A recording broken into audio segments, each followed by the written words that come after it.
84। इस संगठन में समाज का हर सदस्य, चाहे वो गांव का पटेल हो, पंच हो, सरकारी कर्मचारी हो, छात्र हो, महिला हो, लेकिन जिसने समाज में जन्म ले लिया वो इस संगठन का सदस्य है।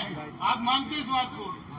अगर संगठन का सदस्य है तो हम सबकी एक जिम्मेदारी है कि समाज को आगे ऊंचाइयों पर ले जाने के लिए, संगठित रखने के लिए आवश्यकता है आज 84 के पुनर्गठन की।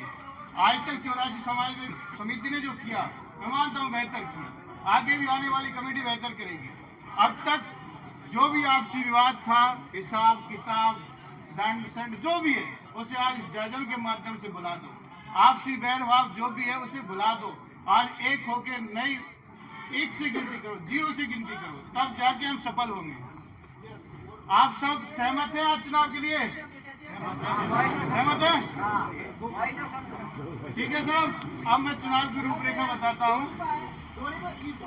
बाना जिले के अंदर 499 गाँव शहरी जनजाति के, 84 का दायरा जैसे मैं सुन रहा था अभी, बहुत बड़ा है, विशाल है। इसमें आपके मध्य प्रदेश के भी गाँव आते हैं, चाहे सोपन मध्य प्रदेश हो, आपके कोटा के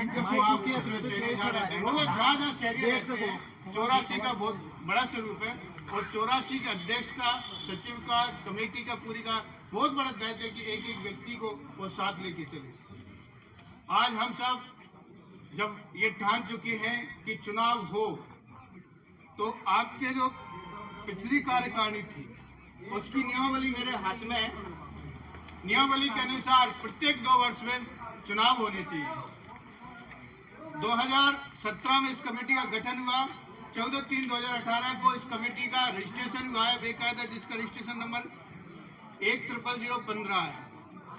इसके अनुसार 15 सदस्यीय कमेटी थी, जिसमें से 11 सदस्यों की प्रबंध कारिणी थी। प्रबंध कारिणी कमेटी हम उसको कहते हैं जिसका संचालन करती है, जिसमें एक अध्यक्ष साहब हैं, एक उपाध्यक्ष साहब हैं, सॉरी अध्यक्ष, सेक्रेटरी, कोषाध्यक्ष और हाँ उपाध्यक्ष साहब, बाकी के मेंबर हैं। इस तरह से 11 लोगों की प्रबंध कारिणी कमेटी हम आज बनाएंगे। अगर आप सब सहमत हैं और सहमत हैं तो बना के ही जाएंगे, चाहे कितना ही टाइम लगे। बिल्कुल तैयार है सब? हाँ, मेरा फिर भी निवेदन है कि पुराने जितने भी आपके आपसी विवाद हैं उन्हें आज खत्म हो जाना चाहिए।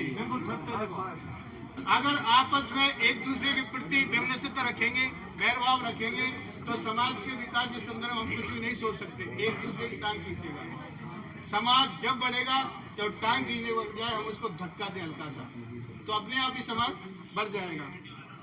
इसकी जो चुनाव की प्रक्रिया साधारण सभा की बैठक है। साधारण सभा में समाज के हर गांव, हर डाणी जितने भी लोग आए हैं वो सब सदस्य कहलाते हैं। और आज मैं देख रहा हूँ कि 600-700 लोग यहाँ बैठे हैं, तो आवश्यकता नहीं है कि हमको चुनाव आयोग वहां से बुलवाना पड़े।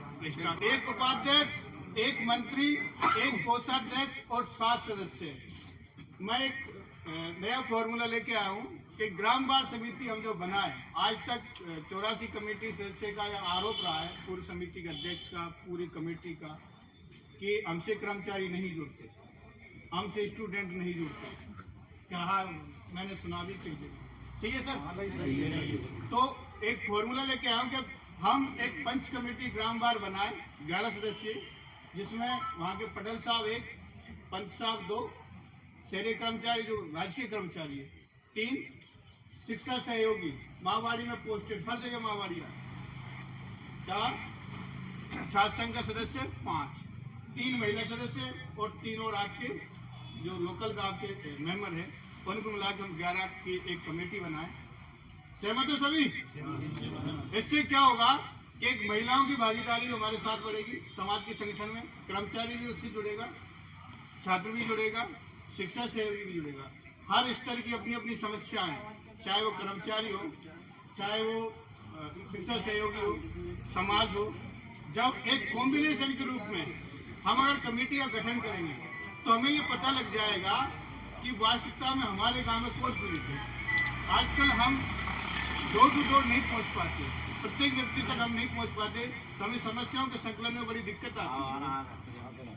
राज्य सरकार एक वो चलाती है जन सुनवाई कार्यक्रम, समय ना जो मैं टॉपिक लेके आया हूँ इसमें, जैसे मैंने ग्राम वार्ड समिति बनाई, इसी तरह से राज्य सरकार की टॉपिक है कि ग्राम पंचायत स्तर पर पहले गुरुवार को सुनवाई होती है, दूसरे गुरुवार को पंचायत समिति लेवल पे, तीसरे गुरुवार को जिला लेवल को और चौथे गुरुवार को राज्य सरकार के स्तर पर। इसी तरह हम निर्धारित करें कि महीने के पहले संडे को गांव की बैठक हो, महीने के पहले संडे को गांव की बैठक हो, महीने के दूसरे संडे को जो गांव के पटल पंचों ने पंचायत स्तर पर संगठन बनाएंगे उनकी बैठक हो, ताकि वो समस्याओं का संकलन करें।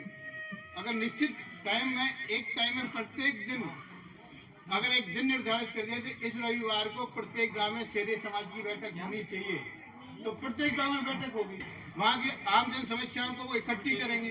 फिर पंचायत लेवल का जो अध्यक्ष बनेगा आपका या सेक्टर सुपरवाइजर के सेक्टर अध्यक्ष कहते, तो अगर वहां वो बैठक रखें दूसरे संडे को, तो गांव की जन समस्याओं का बन उस सेक्टर पर या पंचायत पर लेके जाए।